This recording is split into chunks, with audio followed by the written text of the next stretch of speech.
Olá, tudo bem? Hoje eu vou gravar um vídeo sobre o Dimensity 7300. Para quem não sabe, esse é o novo chip intermediário da MediaTek que veio para substituir o Dimensity 7050, que é o Dimensity 1080 renomeado. Então nesse vídeo eu vou falar das especificações técnicas dele, vou falar se ele faz sentido, se o nome dele faz sentido, se ele vale a pena pelo preço e o que ele pode rodar de jogo. Então, vamos começar pelas especificações técnicas. Ele é um chip com 4 núcleos A78 rodando a 2.5 GHz, mais 4 A55 rodando a 2 GHz. Na GPU, temos uma Mali G615 MP2.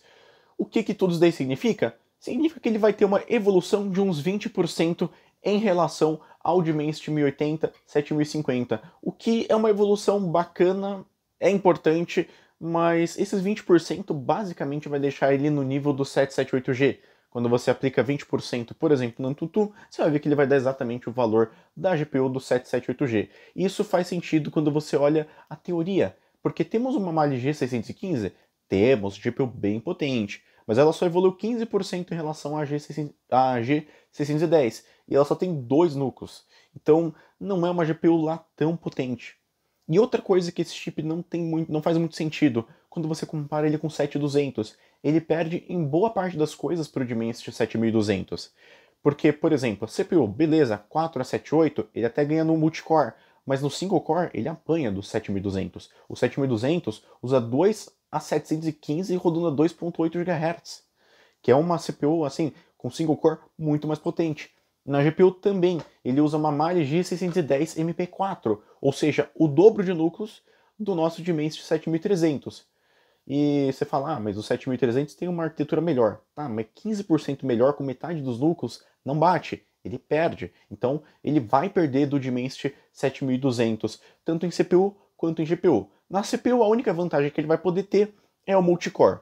Agora, se a gente compara o Dimensity 7300 com o Dimensity 7050, ele de fato vai ter uma vantagem interessante. Vai ter os seus 20% de melhoria em GPU e CPU, e de fato ele vai dobrar a quantidade de núcleos grandes. Então, realmente, é um chip que evoluiu em relação ao Dimensity 7050, mas ele não é exatamente melhor que o 7200. Então é um chip que não faz tanto sentido. Outro fator muito relevante dele é que ele é feito em 4 nanômetros, que é uma grande vantagem em relação ao 7050. O único problema é essa nomenclatura da MediaTek. Você tem um 7300 que perde de um 7200, não faz muito sentido. Então isso é uma coisa que eu venho criticando um pouco da MediaTek, eu espero que ela melhore algum dia e que faça mais sentido esses nomes, né? E bom, provavelmente ele deve rodar jogos em taxas de quadro entre... Provavelmente ele deve rodar jogos no médio alto, né? Vai rodar perto do 778G, então roda sim a maioria dos jogos. Uma qualidade lá pro médio alto, uma qualidade bacaninha. E também não esquenta por causa dessa bela litografia de 4 nanômetros. Se o chip vale a pena, se ele é um bom chip. É o nível de um 778G mais ou menos, um 778G Plus da vida. É um chip bacaninha. Tudo depende do preço que ele vier. Eu acho que ele vem caro, porque é um nome grande, é um nome bonito, e então dificilmente ele vai valer a pena. Mas é aquela coisa, se ele estiver na faixa de preço de um 7 Gen 1, de um 7S Gen 2, de um 778G, é um chip bacaninha, mas não pague muito caro nele. Ele não é um chip tão potente assim. Como eu falei, é uma GPU pequena de apenas 2 núcleos. Então, se você gostou do vídeo, se inscreva no canal, deixe seu like, qualquer dúvida deixe nos comentários. Valeu e tchau!